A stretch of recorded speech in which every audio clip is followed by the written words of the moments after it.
वाराणसी की एक शांत गली में स्थित सरकारी स्कूल में विवेक नया नया ज्वाइन हुआ था। साधारण कपड़े, आंखों में सादगी और दिल में बच्चों के लिए कुछ करने का जज्बा लिए वो हर सुबह स्कूल आता और बच्चों को पढ़ाते वक्त जैसे उसकी दुनिया ठहर जाती थी। एक दिन स्कूल में एक स्पेशल सेशन के लिए बाहर से एक वॉलंटियर आई, अनामिका।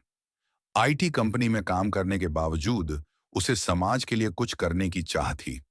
जब उसने पहली बार विवेक को बच्चों को पढ़ाते देखा तो उसका मन वहीं रुक गया। आपका तरीका बहुत अलग है। बच्चों को बहुत प्यार से पढ़ाते हैं आप, अनामिका ने मुस्कुराकर कहा। विवेक थोड़ा झेंप गया। बस कोशिश करता हूं कि ये बच्चे जिंदगी से हार न माने।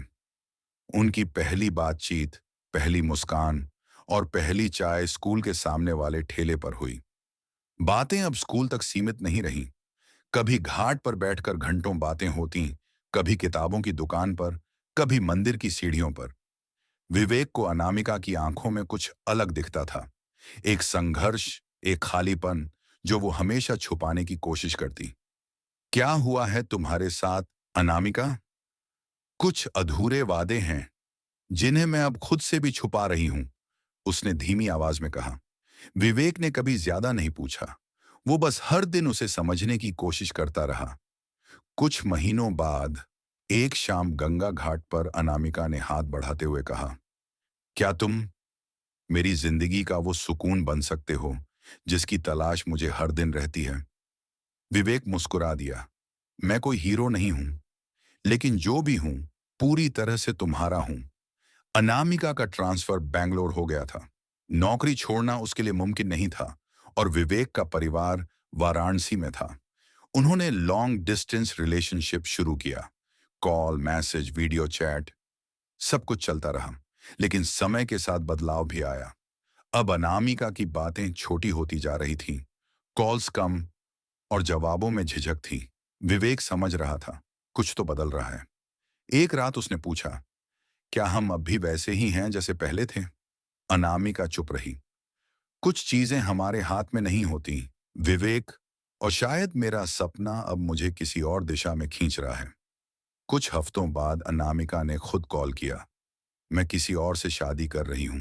माफ करना, मैं मजबूर थी। विवेक की आंखों से आंसू बह निकले, लेकिन उसने सिर्फ इतना कहा, अगर तुम्हें सुकून उस रास्ते पर मिलेगा तो मैं दुआ करूंगा तुम्हें कभी कोई दर्द न मिले। उसने अनामिका से वादा किया था, कभी शिकायत नहीं करेगा, और वो वादा वो अब भी निभा रहा था।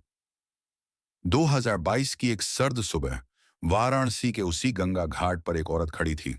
माथे पर सिंदूर नहीं था, आंखों में सूनापन और हाथ में एक छोटी बच्ची। विवेक वहीं पास में बैठा था। उसने पहचान लिया। अनामिका, तुम? हाँ, मैं। उसकी आवाज कांप रही थी। शादी टूट गई? हाँ, क्योंकि वो रिश्ता सिर्फ समझौता था, सुकून नहीं था उसमें। और ये बच्ची, मेरी बेटी संध्या। कुछ देर तक दोनों चुप रहे। फिर अनामिका ने पूछा, क्या अब भी तुम अकेले हो विवेक? विवेक ने एक गहरी सांस ली। मैं अब भी वही हूं जहां तुमने छोड़ा था, बस अब शिकायत करना छोड़ दिया है। अब अनामिका कभी कभी अपनी बेटी को लेकर स्कूल आती है। विवेक अब भी पढ़ाता है, पहले से ज्यादा समर्पित होकर। बच्चे जब संध्या को मास्टर साहब की बेटी कहकर चिढ़ाते हैं, वो मुस्कुरा देती है। विवेक और अनामिका अब एक रिश्ता नहीं निभा रहे, लेकिन एक एहसास जरूर। शायद कभी किसी मोड़ पर वो अधूरा वादा पूरा हो जाए।